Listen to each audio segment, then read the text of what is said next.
कहानी का नाम है और फिर परिवार। वह पंखे से झूल रही थी। उसकी दोनों आंखें कोठरों से बाहर निकलकर दुनिया को घूर रही थी और अपनी बिंदास जिंदगी की तरह जुबान बाहर निकाल वह लोगों को चिढ़ा रही थी। यह उसका चिरपरिचित अंदाज था। वो जब तक जी जमाने को ठोकरों पर रखा और दुनिया को अलविदा भी अपने उसी पसंदीदा अंदाज में किया। आज बस एक ही कमी थी। सुपरिचित अंदाज में उसके हाथ ठेंगा दिखाते हुए दुनिया की ऐसी की तैसी नहीं कर रहे थे। बेजान लड़के नीले पड़े हाथों की नीली अंगुलियों में भी जिंदगी से मिली कड़वाहट साफ झलक रही थी। सख्त अंगुलियों ने कोठियों सी अजीब शक्ल अख्तियार कर ली थी। मुड़कर अकड़ी अंगुलियां न जाने क्या इशारे कर रही थी। संकेतों की इसी अबूझ गुंथी को सुलझाने में पुलिस सुबह से ही माथा फोड़ रही थी। मगजमारी तेजी से छापेमारी में तब्दील होती जा रही थी। पुलिस उसके कमरे की एक एक चीज पर ऐसी गिद्ध दृष्टि गड़ा रही थी मानो सारे राज। अब ये कोना, ये कपड़ा, ये अलमीरा या फिर ये चिट्ठी। हाँ, ये चिट्ठी। बिस्तर को कितनी बार उलट पुलट चुकी पुलिस को मुंह बिचकाती न जाने कैसे उनकी निगाहों से बच निकली थी। दरअसल तकिए के कवर में घुसकर सिकुड़ी सिमटी अपनी लाज बचा रही थी। वही लाज जो उसके मुंह से निकले जुबान की तरह संसद से सड़क तक आ गई थी।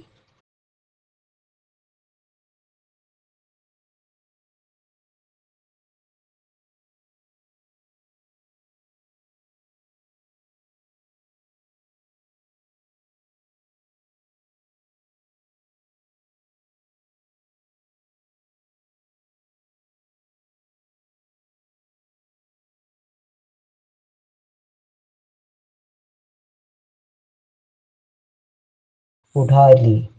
निकलते ही चिट्ठी ने चित्कार शुरू कर दी।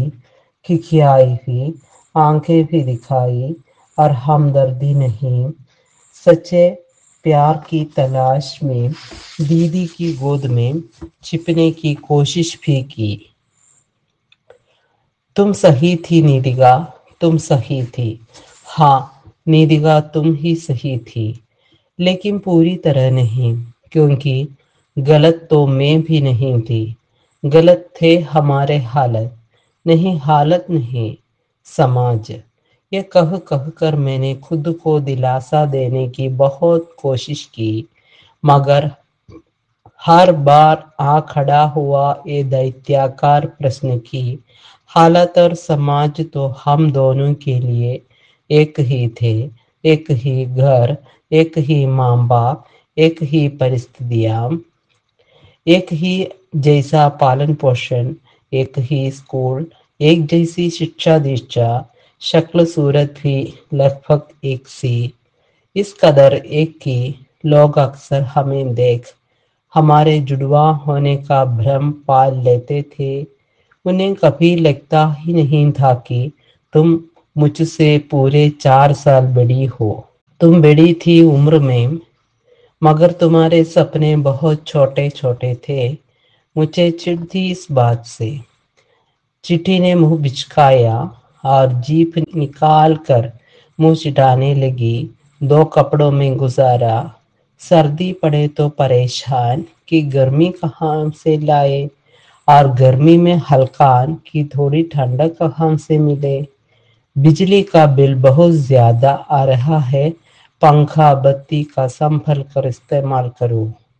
हीटर पर खाना मत बनाओ, कूलर बंद करो, लगातार रात भर चला है, थोड़ा आराम दो, कहीं खराब न हो जाए। हरी सब्जी की कीमत आसमान छू रही है, جب تک دام کنٹرول میں نہ آ جائے راجما چنا یا دال ہی بنا لیا کرو، ان کے بھی دام میں تو آگ لگی ہوئی ہے۔ نمکین پراٹھا ہی بنا لے، چائے میں بور کر کھا لیں گے، یہ بھی کوئی جیون ہے؟ تم کہتی تھی نا نیتکا، ایسے نہیں اوبتے، کبھی کھنا کھنا، کبھی مٹھی چنا، کبھی وہ بھی منع، لیکن ہر حال میں عزت ٹکنا سیکھو، خوش رہنا سیکھو، برے دن ہمیشہ نہیں رہیں گے، اچھے دن آئیں گے۔ عزت؟ کون سی عزت؟ کیا بھوکے رہنا عزت ہے، یا دوسروں کو چکنی چپڑی کھاتے دیکھنا؟ بتا میری بہنا، یا اس ٹوٹے گھر میں رہنا عزت ہے، یا ٹوٹے جنگلے اور درار پڑی کواڑوں سے چھانکتی دنیا کی لولب نکاحوں کا شکار ہونا عزت ہے، یا گھر کے اندر ٹپکتی بارش کے قطروں کے بیچ قطرے قطرے زندگی کو ترسنا عزت ہے؟ بدا میری بہنا، بدا نا۔ دھیرج، صبر کا پھل میٹھا ہوتا ہے، ایشور پر بھروسہ کر، انتظار کر، سب ٹھیک ہو جائے گا، یہ انتظار کا وقت ہے۔ انتظار انتظار انتظار، اور کتنی پرتیچھا کرتی میں۔ ہاں نیتکا، یہ انتظار کی کالی راتیں تو کبھی ختم ہونے کا نام ہی نہیں لے رہی تھی۔ پرتیچھا میں پہلے لڑکپن، پھر میرے کشوراوستھا کھو گئی، کھو کیا گئے، مر گئے، اور تل تل کر مرتی رہی میں، ہر پل، ہر ضرورت کے لیے۔ اب میں جوان ہو گئی تھی، میرے سپنے، میری اچھائیں سب جوان ہو رہی تھی، مگر واقعی حالات وہی کے وہی، سچ کہوں تو اس سے بھی بدتر، کیونکہ بڑے ہونے کے ساتھ ساتھ ہماری ضرورتیں بھی بڑھی تھی، مہنگائی بھی بڑھی تھی، اور آمدنی وہی۔ اب سب کچھ وہی، ایک ایک نوالے کے لیے حساب کتاب والا معاملہ بھی نہیں تھا۔ جہاں پیٹ بھر کھانا تک مہیا نہ ہو، وہاں جوان ہوتی اچھاؤں کا کیا مطلب؟ انہیں تو مکمل نہیں ہی ہونا تھا۔ اس پر سے ہر وقت کی تمہاری کچر کچر، کبھی کسی کو مکمل جہاں نہیں ملتا، کہیں زمین تو کہیں آسمان نہیں ملتا، لیکن تمہیں یا ہمیں کیا ملا تھا؟ زمین نہیں، آسمان نہیں، پھر مکمل کی بات ہی کیا کرنا؟ یہاں تو ایک ٹکڑا بھی نصیب نہیں، لیکن قسمت کے بھروسے جینے والوں میں سے تم تھی نیتکا، میں نہیں۔ تمہاری ان باتوں نے میرے اندر ودروہ کے شرارے بھر دیے تھے، دنیا سے، اس مفصل زندگی سے، اور اتنی بے بھری زندگی دینے والے ایشور سے۔ چٹھی دنی تن کر کھڑی ہوگی۔ ہمارے پاس بھاگیہ نہیں، نہ صحیح مضبوط آرتھک ساماجک بیک گراؤنڈ نہیں، نہ صحیح سندرتا ہے، سڈول دیہ ہے، انگریزی میڈیم کی آدھنک شکشا ہے، کانوینٹ کی پور اسٹوڈنٹ فنڈ کی کرپا سے ہی صحیح، مگر ہے تو نیتکا کا سوال۔ چٹھی مسکرائی، ایک رہسیہمئی مسکان۔ میں تیری طرح کنویں کی مینڈک نہیں، میں نے اس شطرنجی دنیا میں اپنی گوٹی ڈھونڈ نکالی ہے، اور سچ مچ گوٹی فٹ تو کر ہی لی تھی میں نے نیتکا۔ پھر کیوں ہوا یہ سب؟ کیوں؟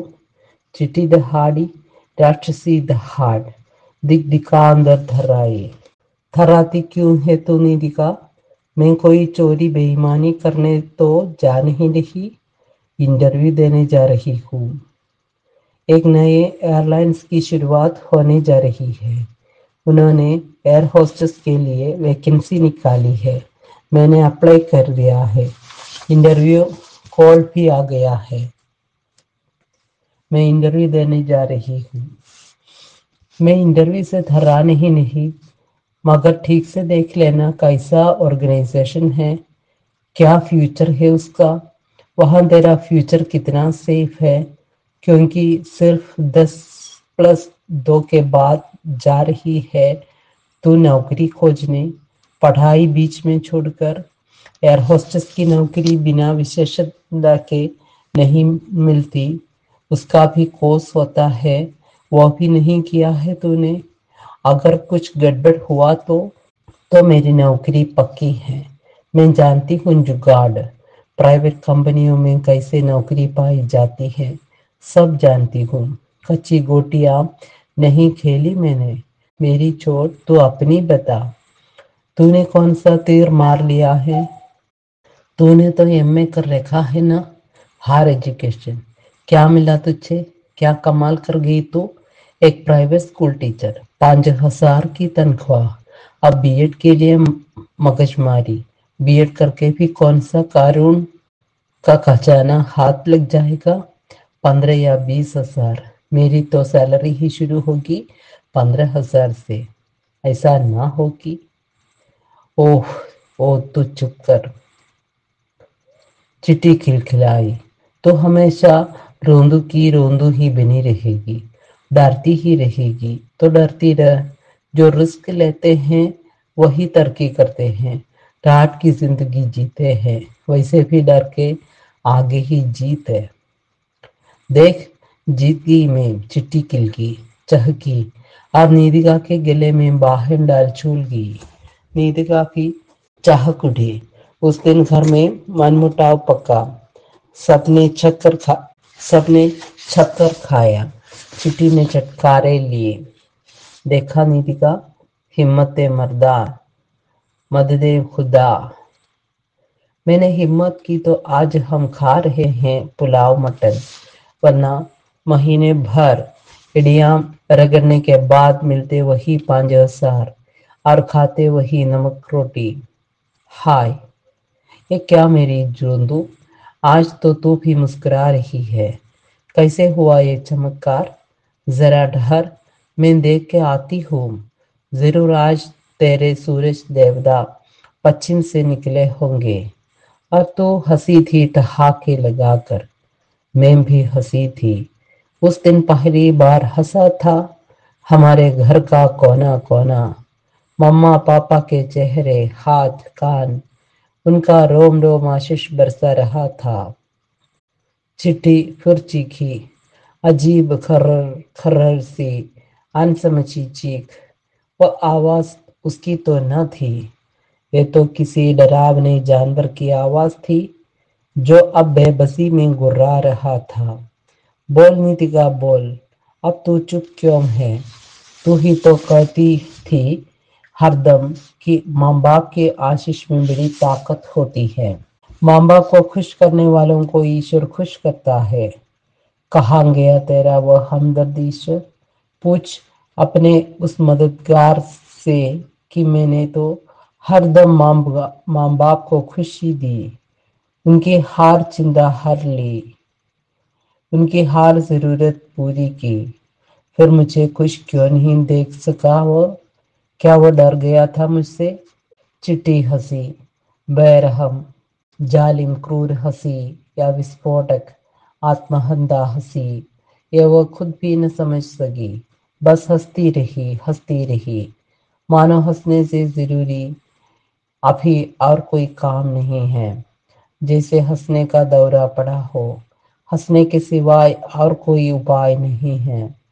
अगर उसकी हंसी रुकी तो रुक जाएगी पूरी सृष्टि, आ जाएगा प्रलय और गूंज उठा उसका वह ये प्रलयकारी उद्घोष। हाँ, डर गया था तेरा ईश्वर मुझसे, क्योंकि बदल दी थी मैंने उसके लिखे की रेखा।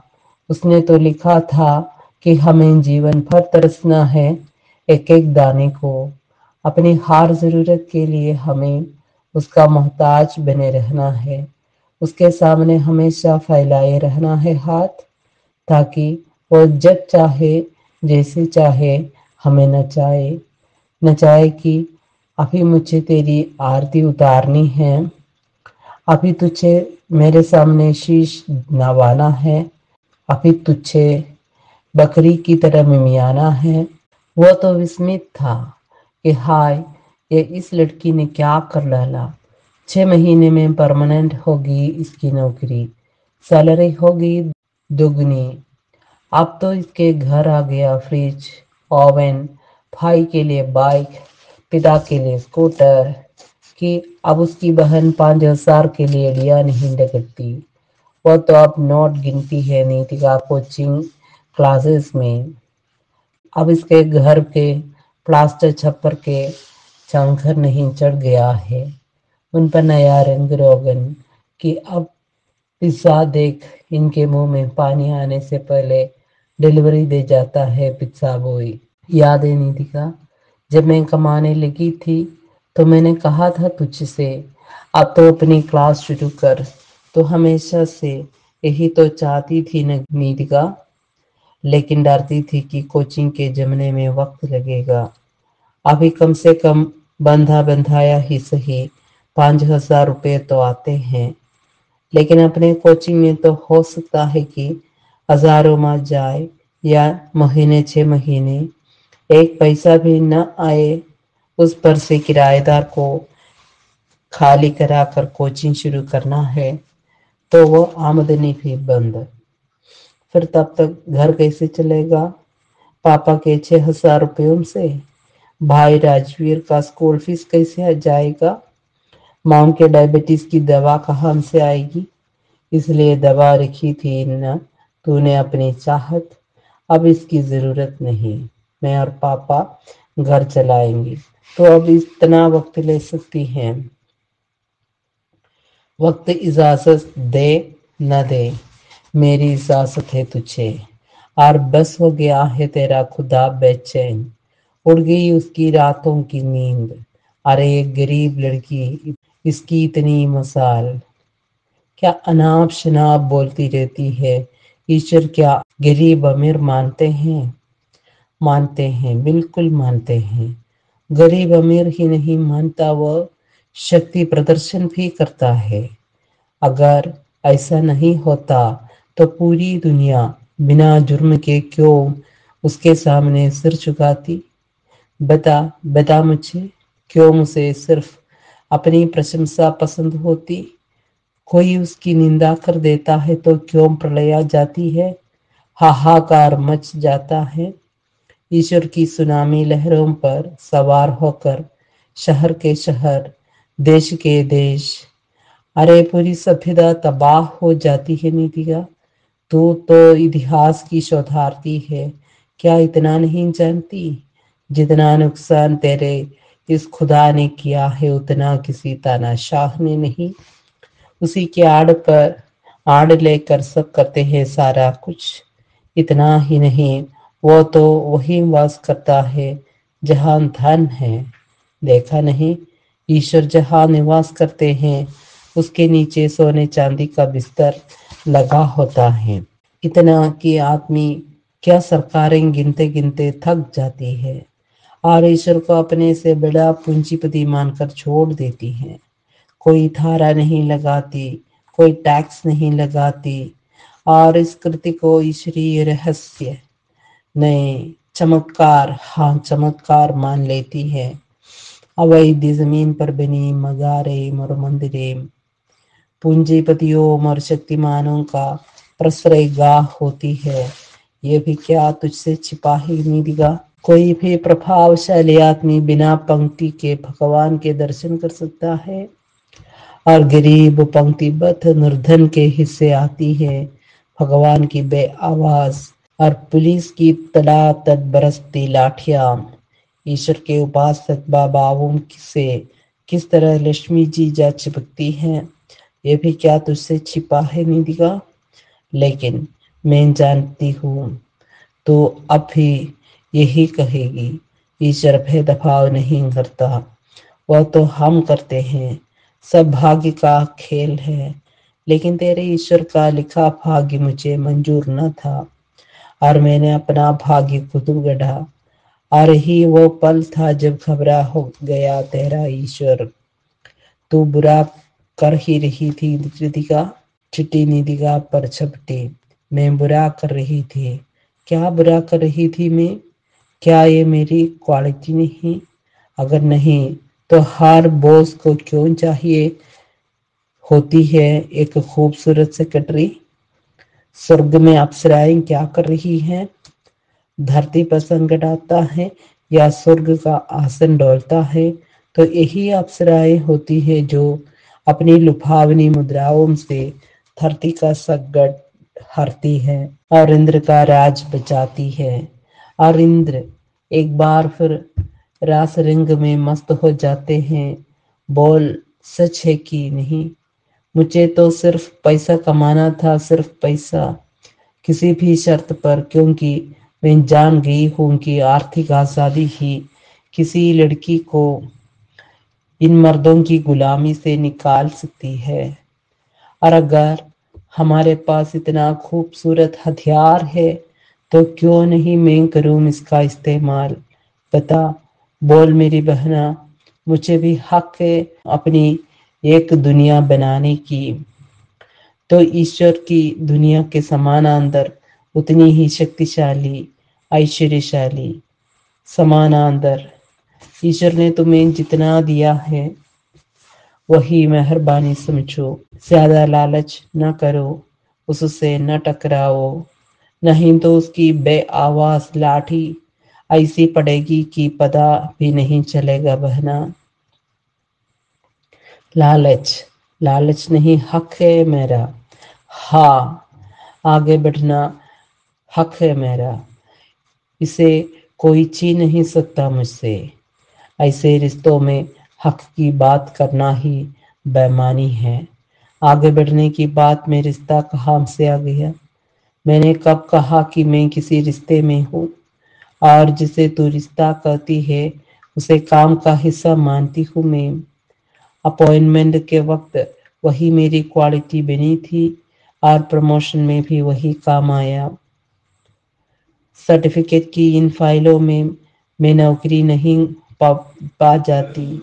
तू बता, तुझे ही मिली नौकरी, सर्टिफिकेट की इन मोटी मोटी पोथियों ने कुछ भला किया तेरा?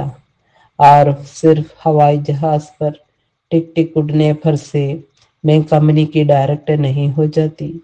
एक्स्ट्रा क्वालिटी की जरूरत तो हर जगह होती है। वो थी मेरे पास, मुझे आउट ऑफ टर्न प्रमोशन मिला, जबकि कई कंपनियों का अनुभव लेकर आई लड़कियां अब तक खिस रही हैं वहीं के वहीं। अगर उनके पास भी होती कोई अतिरिक्त योग्यता तो हर वक्त नहीं उड़ रही होती उनके चेहरे पर हवाइयां। याद है, हाँ याद है मुझे। 6 महीने के अंदर मैं परमानेंट हो चुकी थी, जबकि वही 6-7 साल का अनुभव लेकर कंपनी में आई एयर होस्टेस अभी तक टेम्पररी थी। मैं खुद को लेकर थोड़ी निश्चिंत थी, लेकिन एक दिन ऑफिस में अचानक सबके चेहरे पर हवाइयां उड़ती देखी तो मुझे भी शंका हुई कि आखिर मामला क्या है। पूछने पर पता चला कि बिग बॉस यानी कंपनी के मालिक आ रहे हैं विजिट के लिए। आज वे सारे नए परमानेंट हुए स्टाफ से मिलेंगे, खुद जज करेंगे सबको। 6 महीने की नौकरी में पहली बार डिगा था मेरा विश्वास। हिम्मत कर बोली, अब क्या जज करना, अब तो हम परमानेंट हो चुके हैं। परमानेंट? हाँ, हो तो चुके हैं, मगर इससे एश्योरिटी थोड़े ही मिल जाती हैं। परमानेंट और टेम्पररी में सिर्फ इतना फर्क होता है कि उन्हें कभी भी निकाला जा सकता है, और परमानेंट को 3 महीने की नोटिस या पेमेंट देकर, वो भी सिर्फ बेसिक पेमेंट। हाँ, परमानेंट होने पर सीएल पीएल बढ़ जाते हैं, मेडिकल लीव और टूर पैकेज मिलने लगते हैं, सैलरी लगभग दोगुनी हो जाती है। ये सब फायदे हैं, मगर एश्योरिटी जैसा कुछ नहीं है। मुझे काटो तो खून नहीं, तेरी नौकरी छुड़वा दी थी। कोचिंग अभी नुकसान में चल रहा था, किराएदार को हटा चुकी थी, मगर मेरी नौकरी चली गई तो हम तो रोड पर आ जाएंगे, भूखे मरना पड़ेगा। पापा के 6,000 से क्या होगा? पता नहीं बॉस कैसा है, उसे क्या क्वालिफिकेशन चाहिए। हे भगवान, मैंने कॉन्ट्रैक्ट ठीक से पढ़ा क्यों नहीं? अक्षरशः पढ़ा तो था, फिर कैसे हो गया मिस? तो पता चला कि ये टर्म एंड कंडीशन कुछ ऐसी भाषा में लिखी जाती है कि एक्सपर्ट ही समझ पाते हैं, लेकिन कंपनी कानूनी रूप से मजबूत स्थिति में आ जाती है मनमर्जी के लिए, तो उस दिन की मेरी मानसिक स्थिति उफ, चिट्ठी कराही। पहले लगभग 2 घंटे तक उन्होंने हम लोगों को ग्रुप में बुलाकर कई तरह के सवाल पूछे। फिर एक एक कर सबको अपने कैबिन में बुलाकर पूछताछ की। मेरा चेहरा फक पड़ता जा रहा था। मैं बहुत नर्वस थी, बार बार पानी पी रही थी। तभी मेरे बगल में बैठी लड़की, जो पिछले कुछ दिनों में मेरी अच्छी दोस्त भी बन पाई थी, ने कहा, तू क्यों मरी जा रही है? तेरा अपॉइंटमेंट तो हरीश सर ने किया है। बॉस के बाद दूसरे नंबर पर है वह। उस पर से तू सिद्धि मैडम की चाहती है। हाँ, तो फिर डरने की कोई बात नहीं, क्योंकि हरीश सर की कोई बात अमूमन सर काटते नहीं। उस पर से सिद्धि मैडम की कृपा दृष्टि। उसने इस बात को प्रश्नवाची की तरह वापस मेरी तरफ उछाल दिया। मेरी समझ में कुछ नहीं आया। मैंने अहमकों की तरह उसके सामने पलकें झपका दी। बड़े अर्थपूर्ण ढंग से वो बोली थी, उनके किए की काट तो बिग बॉस के पास भी नहीं है। देखती नहीं, जब मन हो जाती है, मन न हो तो नहीं आती, जब मर्जी चली जाती है। कोई कुछ नहीं कह सकता उनको। यहाँ तो नाम का काम करती है वो, पेमेंट उठाने के लिए। सच में तो वो अपना पूरा वक्त मॉडलिंग में लगाती हैं। तो कोई कुछ कहता क्यों नहीं उन्हें? इतनी लिबर्टी क्यों? मालिक की रिश्तेदार है क्या? सबसे प्यारी रिश्तेदार, जैसे तू हरीश सर की। बोलते बोलते उसने दांत काटी। मैंने आंखें तरेरी। क्या मतलब? कुछ नहीं, ऐसे ही मजे ले रही थी। क्या तुझसे मजाक भी नहीं कर सकती? लेकिन उसके इस मजाक से मुझे रास्ता मिल गया था और अपने मजबूत पहलू का एहसास भी हो गया था। देखा नहीं मेरे इस क्वालिफिकेशन से कैसे मुर्ची लगी थी उस लड़की को। हाँ निरिया, जानती हूँ ये पढ़ते वक्त तुम क्या कहोगी। मुर्ची नहीं, खैर जाने दो। तभी मेरा कॉल आ गया था। दरवाजा खोलते ही हाई हील के सैंडल तले मेरी साड़ी फंस गई थी। फंस क्या गई थी? सच तो यह है कि मैं अपने मजबूत पक्ष को उजागर करने का मौका तलाश रही थी। हड़बड़ाहट में साड़ी संभालने के नाम पर मैंने अपने पल्लू को पूरी तरह से नीचे सरक जाने दिया था। फिर आहिस्ता आहिस्ता कर पल्लू को यथास्थिति पहुंचाने के लिए इस तरह नीचे झुकी कि तेजी से झुकी तो गिरने का खतरा है। चुस्त फिटिंग के कपड़े की वजह से मेरे अंग उबले दूध की तरह फक कर बाहर आने को आतुर हो गए। मुझे लगा मेरा जादू चल गया। बॉस की नजरें मेरी गर्दन के नीचे एकटक जमी थी। मैं तेजी से पल्लू संभालती हुई नजरें नीचे किए बॉस के सामने इस तरह खड़ी हो गई कि उन्हें लगे कि अचानक खड़ी हुई इस घटना से मैं बेहद शर्मिंदा हूँ और उनसे नजरें नहीं मिला पा रही हूँ। धीमी आवाज में सॉरी बोलते हुए उनके सामने टेबल के पास आकर खड़ी हो गई थी।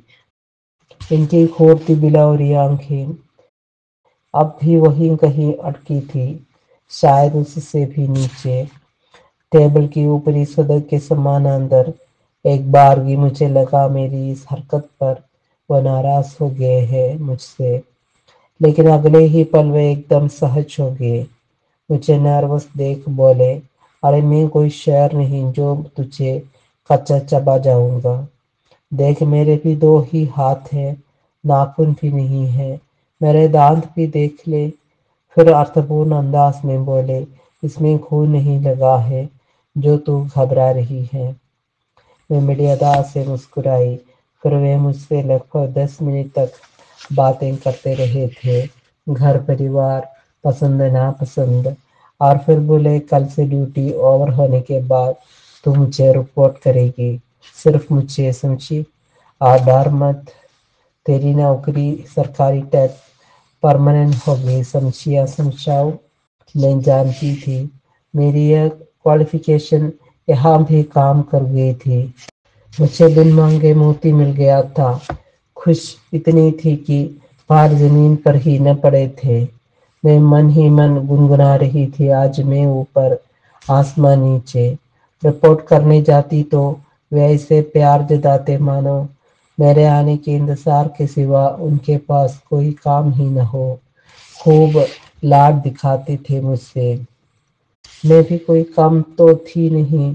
मैं जान गई थी कि हरीश सर मेरी महत्वाकांक्षा के बीच आने वाले कड़ी भर थे, और अब उनसे पीछे छुड़ाने का वक्त आ गया है। बस धीरे धीरे इग्नोर करने लगी उन्हें। साथ ही इस कोशिश में भी रहती कि अपना ज्यादा से ज्यादा वक्त बॉस के साथ बिताऊं। बॉस का हाथ मेरे सिर पर देख हरी सर भी अब मुझसे कुछ बोलते नहीं थे। और एक दिन मेरे प्रभाव में आकर बॉस ने कह ही दिया था, राधिका, ऐसा नहीं है कि तुम मेरे जीवन में आने वाली पहली लड़की हो। कई लड़कियां आई हैं, लेकिन तुम में जो बात है वह किसी में नहीं। I love you. क्या तुम इस नाचिस को अपने दिल में थोड़ी सी जगह दोगी? बस यही तो चाहती थी मैं, लेकिन इतनी जल्दी उनके हाथ भी नहीं आना चाहती थी, इसलिए नखर दिखाने लगी। सर, जैसा आप समझ रहे हैं मैं वैसी लड़की नहीं हूँ। इसके बाद धीरे धीरे कई दिनों तक वह मेरी मनोहार करते रहे। वे समझाने की कोशिश करते रहे कि सच में उन्हें मुझसे प्यार हो गया है। उन्हें मेरी देह, मेरी सुंदरता ने नहीं, बल्कि मेरी देह से निकलने वाली खुशबू ने बेकरार कर दिया है। और ऐसा तभी होता है जब कोई सच्चे प्यार में पड़ता है। उसके बाद चूहे चूहिए के बीच की प्रतिक्रिया के बारे में बताया, और चूहे के देह से निकलने वाले फॉर्मेलिन गंध के बारे में बताया। यह भी बताया कि जिस चूहे को किसी चूहे के शरीर की गंध पसंद नहीं आती, तो वह उसे छूता भी नहीं है। मैं समझ गई थी कि वह पूरी तरह से मेरे फेंगे प्यार के पाश में बंध चुके हैं। बस अब शगुनी की तरह मुझे अपने पान से सही फेंकने होंगे, और गोटियां हमेशा सुरक्षित घर में रखनी होगी। तुम नहीं समझ सकती नीतिका, ये एहसास कितना सुखद होता है, क्योंकि तब लगता है कि मर्दों द्वारा सदियों से सदाई स्त्रियों का मैं बदला ले रही हूँ। जब जब मैं उनके मजबूत बाहों की गिरफ्त में होती और वे तरह तरह से मेरी तारीफ और खुशामद में लगे होते, तो मुझे बेहद खुशी होती, क्योंकि तब तब मुझे लगता है कि मैं वह सशक्त नारी हूँ जो अनादिकाल से औरतों पर होते आए अत्याचार का बदला ले रही है। और जब वे बस निठाल होकर मेरी बाहों में पड़े होते, तो मुझे लगता कि मेरे दो दांत बाहर निकल आए हैं जो उनके गर्दन पर पड़े हैं, और मैं उनका रक्तपान कर रही हूँ। मैं खुद को वह सशक्त स्त्री समझती जो औरत जाति की प्रतिनिधि बनकर उनके सारे अपमानों का बदला चुका रही होती है। जब चरम पर पहुंचती तो मुझे लगता कि अब स्त्रियों को इस्तेमाल करने वाला मर्द मेरी ताकत के घेरे के अंदर बंद होकर तड़फड़ा रहा है।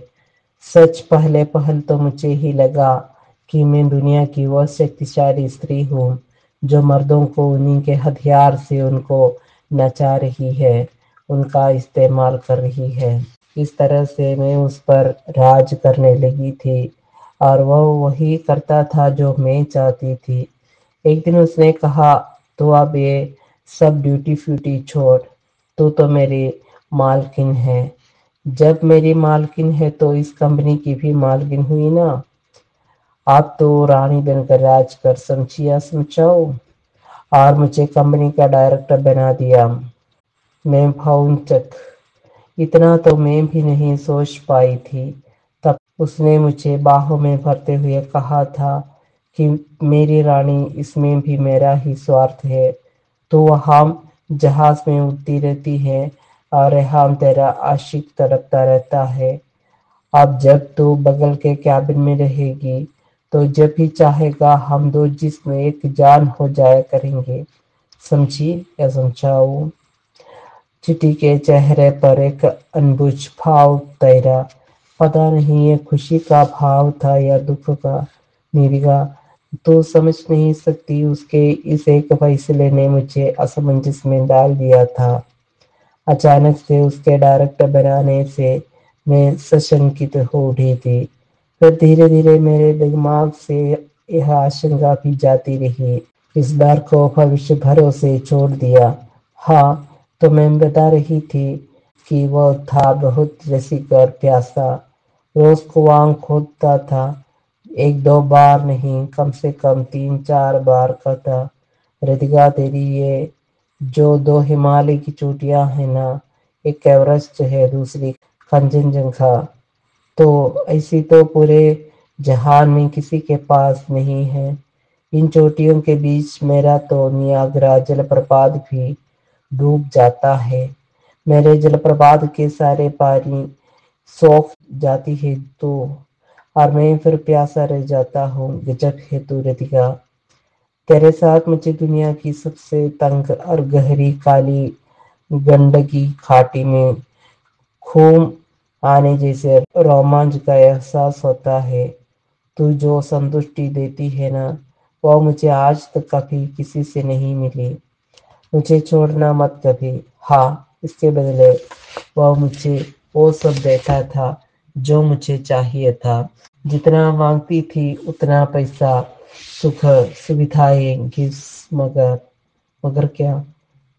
تیرے حساب سے تو سب کچھ اچھا اچھا تھا، تو تیزی سے آگے بڑھ رہی تھی، گھر کی آرتھک استھتی بہتر بہتر اور بہتر ہوتی جا رہی تھی، لیکن ہاں، لیکن میرے سکھ کے بیچ تیرا ایشور چلا آیا، جیسے تجھے اپنے خدا سے مانگنا پڑتا ہے سب کچھ، اس کی پوجا کرنی پڑتی ہے، پھر اس کی مرضی دے چاہے نہ دے یا نخرے دکھائے، ویسے ہی اس سے بھی مجھے سب کچھ مانگنا پڑتا تھا۔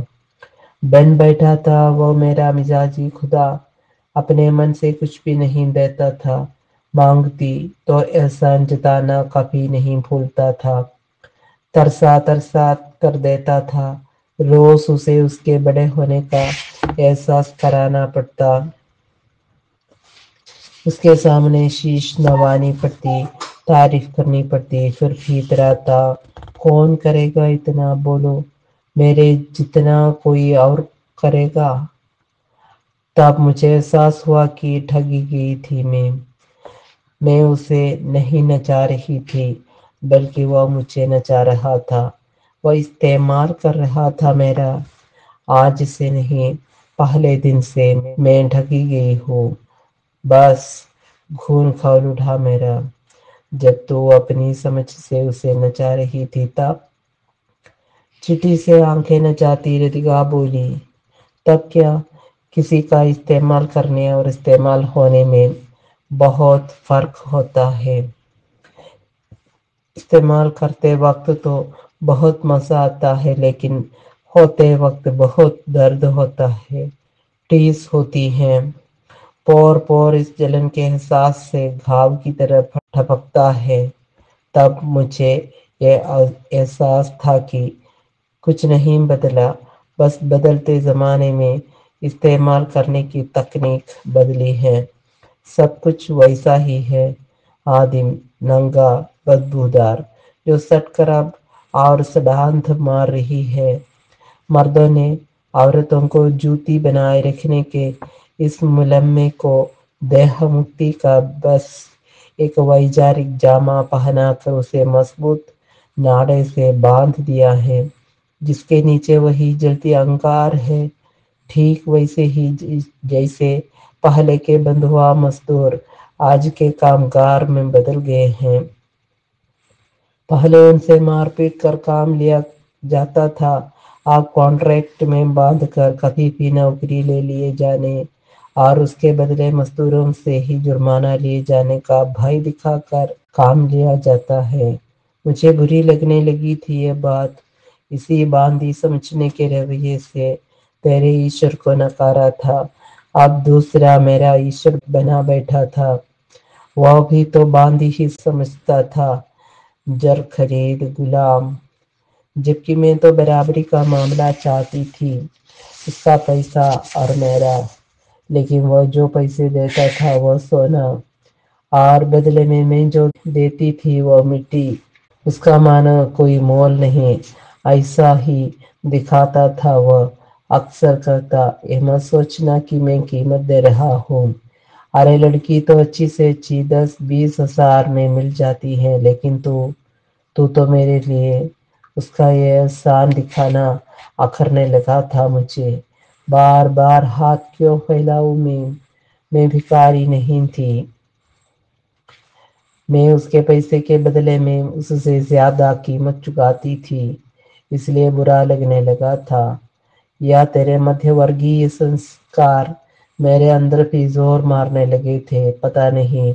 بس اتنا پتہ ہے کہ اب اسے برداشت کرنا میرے لیے مشکل ہو گیا تھا۔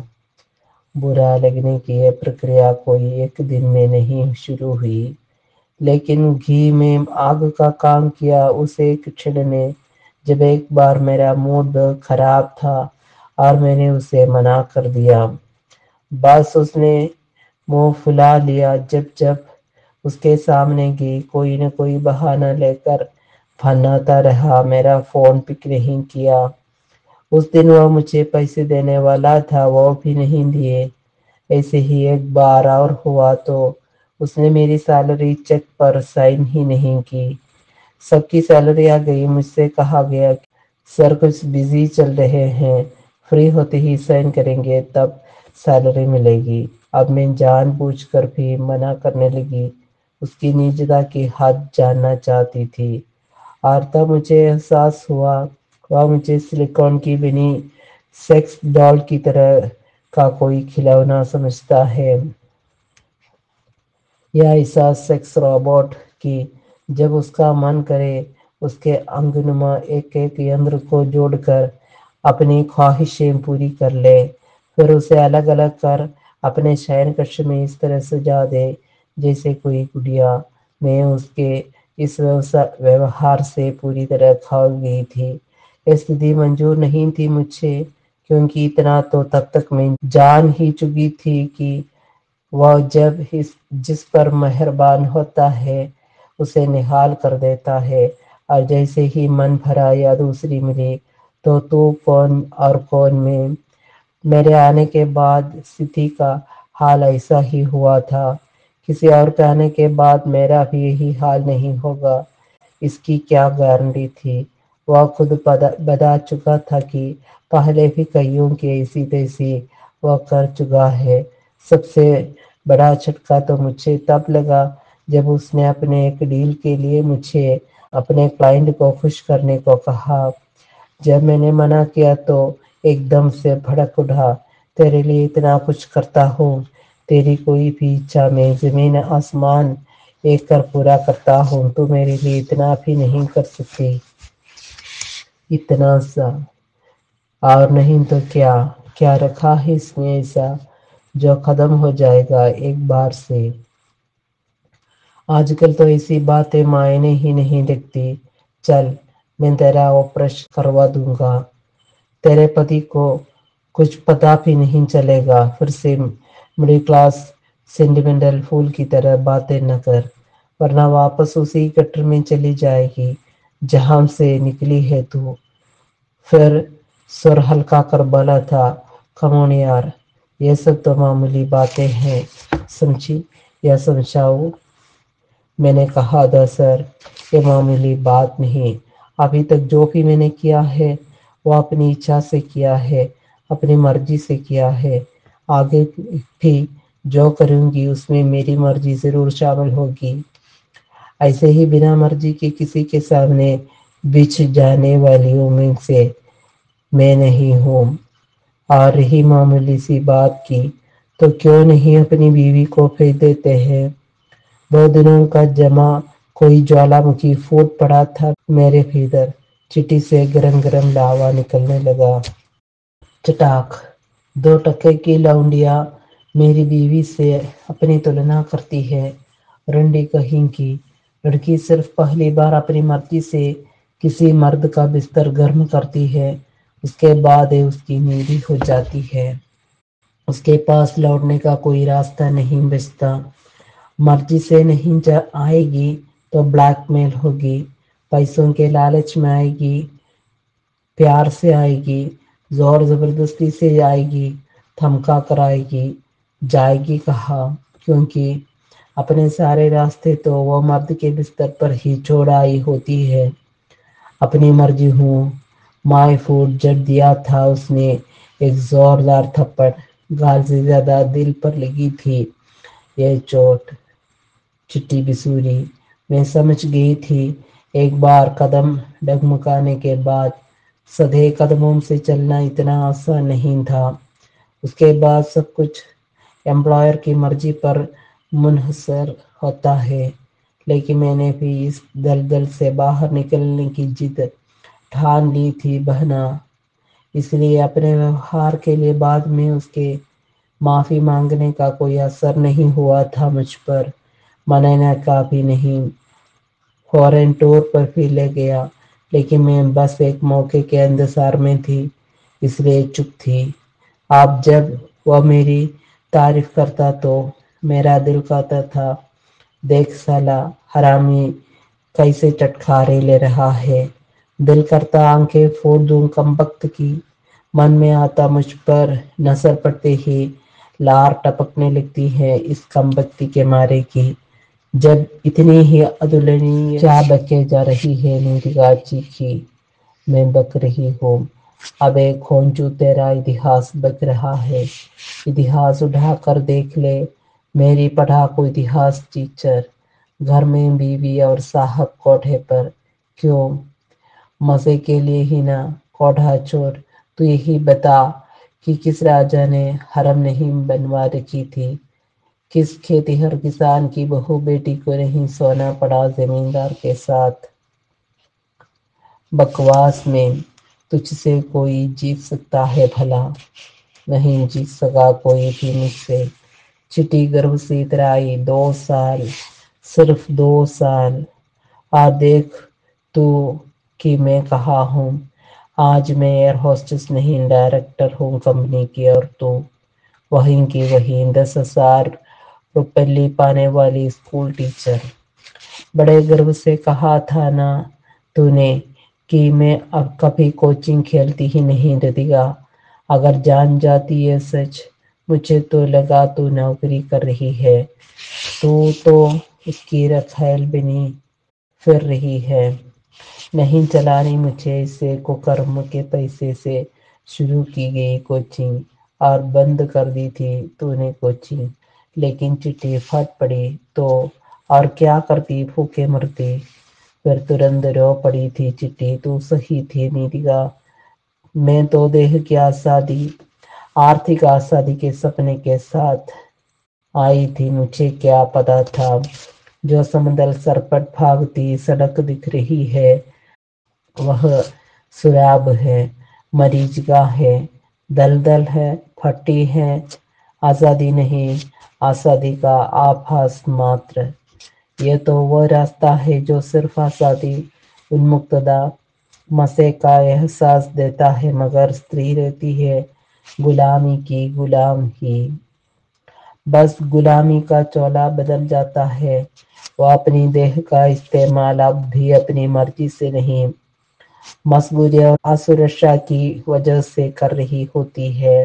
लाल या थोड़े से लालच के लिए। जो भी है इस राह पर चलने की आखिरी नीति मरना ही है। लेकिन मैं मरना नहीं चाहती थी निधिका, आगे बढ़ना चाहती थी। मैं चाहती थी कि हथौड़ाई या मुंह तक्कन के जीवन से छुटकारा मिल गए। मारे भी मंजूर न था उसे। वह हमेशा मुझे अपना मोहताज बनाकर रखना चाहता था, लेकिन میں ردیگا تھی، نیتیگا نہیں، ایک مہتواکانکشی لڑکی جس نے اپنی لڑائی خود لڑی ہے ہمیشہ، اور پایا ہے وہ سب کچھ جو چاہا ہے۔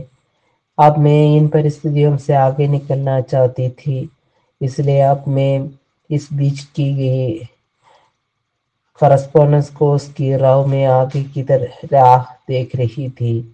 بس ایک موقع کی تلاش میں تھی۔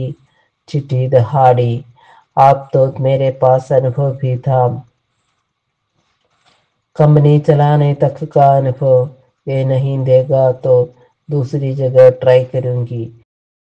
اچھے موقع خود چل کر آئیں گے میرے پاس، پھر کیوں جیوں میں اس دگلے کے بھروسے دوئم درجے کی زندگی۔ میرے سپنے بھی اب کھلنے لگے ہیں۔ سوچ رہی تھی کہ کچھ دن اور کہیں اچھے فرم میں اچھی سی نوکری کر لوں، پھر کھولوں گی اپنی کمپنی۔ سالے سمجھتے کیا ہے مجھے، ان سے کم ہوں کیا، تھوڑی 20 ہی ہوں یوگتا میں، 19 تو ہرگز نہیں۔ لیکن تم صحیح تھی نیتیگا، کہا تو تھا تم نے مجھے۔ رادھیکا، ایشور کو دور سے دیکھا جاتا ہے، چاہا جاتا ہے، سرگ کی کامنا کی جاتی ہے، اور اسی کامنا میں اپنی زندگی ہوم کر دی جاتی ہے، ٹھیک ویسے جیسے چندا کو تکتے ہوئے چکور کر دیتی ہے۔ لیکن ایشور کی دنیا میں گھسپیٹ نہیں کیا جاتا۔ ایشور کی دنیا میں رہنے کا خواب دیکھنا تو ٹھیک ہے، مگر اس کی دنیا میں حقیقت میں نہیں رہا جاتا، کیونکہ یہ ایشور کو برداشت نہیں۔ وہ تجھے دودھ سے مکھی کی طرح نکال پھینکے گا۔ ایسے کیسے نکال پھینکے گا؟ میں کوئی مکھی نہیں چٹھی دہاڑی، تو وہ تیرا جینا حرام کر دے گا۔ ہاں نیتیگا، بالکل صحیح کہا تھا تم نے، اس نے میرا جینا حرام کر دیا۔ میں نے موقع تو ڈھونڈ بھی لیے اپنے لیے، لاکھوں کی سیلری، ساری سویدھائیں، عزت، سب کچھ من مافک، یہاں بھی ڈائریکٹر کا پوسٹ، لیکن اس بار یہ ہتھوڑائی میں نہیں ملا تھا مجھے، یہ ارجت کیا تھا میں نے اپنے قابلیت کے بوتے، ایورسٹ اور کنچن جنگا جیسی چوٹیوں کے بل پر نہیں۔ اب ایسا سوچنا بھی گالی سا لگنے لگا تھا مجھے۔ لیکن کانٹے بچھا دیے اس نے میری راہ میں۔ چٹھی بلکھ پڑی۔ اس بار میری راہ میں آیا اس کا وظیفہ پانے والا تھانے دار۔ چھوٹی FIR کر میرے لیے کہیں اور نوکری کرنا ناممکن کر دیا۔ دوسری طرف بگ باس مجھے دھمکیاں اور پرلاپن دیتا رہا، مجھے برباد کر دینے کی دھمکیاں۔ مجھے پتا ہی نہیں چلا تھا کہ اس نے دھوکے سے کمپنی کے پیپر کے نام پر کئی انیہ ایسے دستاویزوں پر بھی میرے ہستاکشر لے لیے تھے، جس کے انوسار میں اس کی کمپنی کی قرض دار ہو گئی تھی۔ اتنی بڑی رقم کی قرض دار کی سب کچھ سوچ کر بھی چکا نہ پاتی۔ پتا نہیں کب اس نے ہمارے مستی کے چھنوں کو بھی بھیاوہ بنا دیا تھا۔ MMS بنا کر اور بار بار کہتا پھر سے کمپنی میں آ جاؤ، میری بن جاؤ، یہ سب پھاڑ کر پھینک دوں گا، MMS ڈیلیٹ کر دوں گا۔ کیا کروں میری جان، تو نے ایسا چسکا لگا دیا ہے کہ کسی اور سے دل ہی نہیں بھرتا۔ لیکن میں جانتی تھی سچ یہی نہیں تھا، سچ یہ نہیں تھا، سچ تو یہ تھا کہ یہ بھگوان کے بھکتوں کو دھتکار سکتے ہیں، چھوڑ سکتے ہیں، مگر انہیں کیسے چھوڑ سکتا ہے۔ آہت تھا وہی احساس سے کہ اسے چھوڑا گیا ہے، اس لیے مزہ چکھانا چاہتا تھا وہ مجھے، اور مجھے اس کمپنی میں واپس جانا اور جیون بھر اکیل بن کر جینا منظور نہیں تھا۔ اسی حالت میں دوسری کمپنی میں کام کرنا بھی نہیں سمبھو تھا۔ اپنی کمپنی کھولنا پہلے تو اتنا سادھن نہیں تھا، دوسرے اس کے کتھت قرضے جو میں نے کمپنی سے لیے تھے چکائے بنا کوئی دوسرا کام کر بھی نہیں پاتی۔ کئی طرح کی قانونی اڑچنیں سامنے آ جاتی، اور اس ممس نے تو میری نیند ہی اڑا کر رکھ دی تھی۔ اور کیا کرتی میں تو ہی بتا، کوئی راستہ ہی نہیں بچا تھا میرے پاس۔ بول نہیں دیا کیا کرتی میں، اپنے پریوار والوں کو پھر سے روڈ پر آنے دیتی؟ نہیں کر سکتی تھی ایسا۔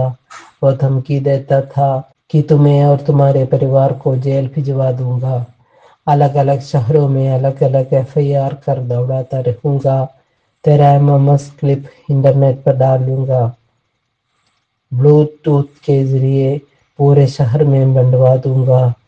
اس کے پاس پاور تھا، پیسہ تھا، اچھی طرح پتا تھا مجھے کہ وہ جب چاہے اس کرپٹ سسٹم میں ایسا کر سکتا تھا، بلکہ اسے بھی زیادہ۔ اس لیے کوئی راستہ بچا ہی نہیں تھا میرے لیے نیتیکا۔ ایک بات نیتیکا جو میں صرف تیرے سے شیئر کرنا چاہتی ہوں وہ یہ کہ میں مرنا نہیں چاہتی تھی، کبھی نہیں۔ اگر صرف اپنی بات ہوتی اس ذلت کے بعد بھی جیتی، لیکن اگر میں جی تو وہ میرے پریوار کو بھی برباد کر دے گا۔ اس لیے جا رہی ہوں۔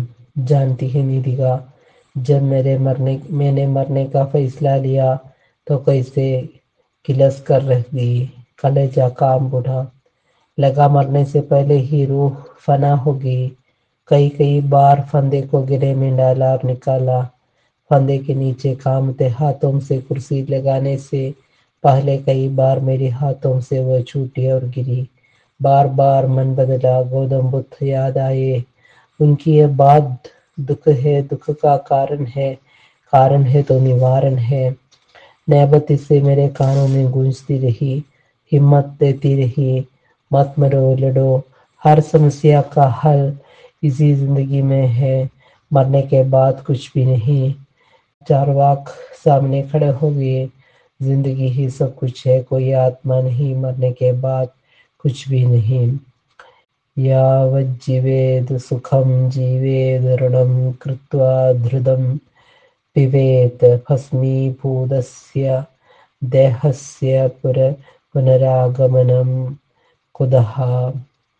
جب تک جیون ہے سکھ سے جیو، خود کے پاس سادھن نہیں ہے تو ادھار لے کر جیو۔ مرنے کے بعد شریر کو کس نے واپس آتے دیکھا ہے، یعنی موت کا مذاق بنا کر جیو۔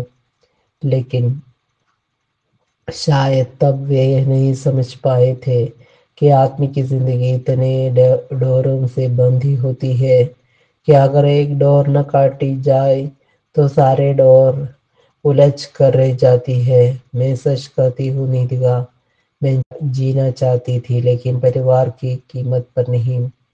ہاں نیتیکا، سچ مچ جینا حرام کر دیا تھا اس نے میرا، اور ابھی اور جیتی تو پورے پریوار کا حرام کر دیتا۔ اس لیے جا رہی ہوں میں، الوداع۔